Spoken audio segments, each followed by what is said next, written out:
my career began when I was 27 years old and went to the Village Voice because nobody else would have me, and offered them a cartoon, which they took, and that was the beginning of everything for me. In the beginning, it was social and satire. That became political satire. That became that moved on from cartoons and became children's book illustrations, like the Phantom Tollbooth, Norton Justice's book, and then became plays like Little Murders. So I mean, things just moved as my interests moved. When I first started doing kids' books, I stayed away from drawing animals entirely. I thought everybody draws animals. I didn't want to draw animals. I like drawing people. I broke my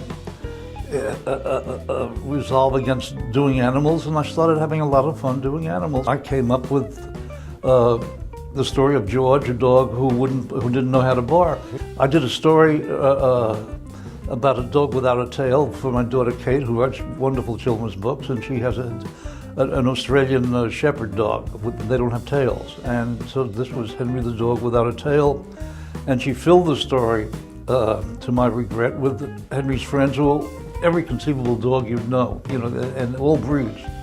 And unlike George, who was a cartoon dog, anybody could draw him, even me, Henry was a real dog, and I had to really learn how to draw Henry, and I had to learn how to draw his friends. So I went to the local library and took out all the books and did endless sketches of dogs, and I mean, so all of this stuff was hard work, but it also turned out to be great fun. I've been doing children's books since 1993, I think, my first, with The Man in the Ceiling.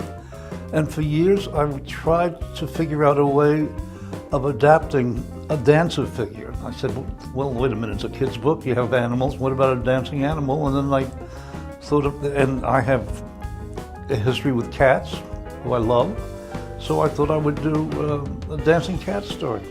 And Rupert came out of that. I started with Mandy, a girl, about 9 years old, who loves to dance and dances all the time. And she's dancing in front of her cat, who is Rupert.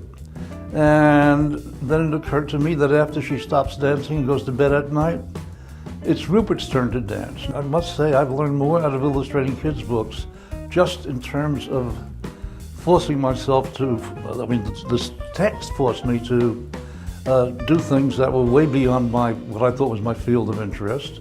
And then if the book is going to be any good, you do get interested. And I've had a ball.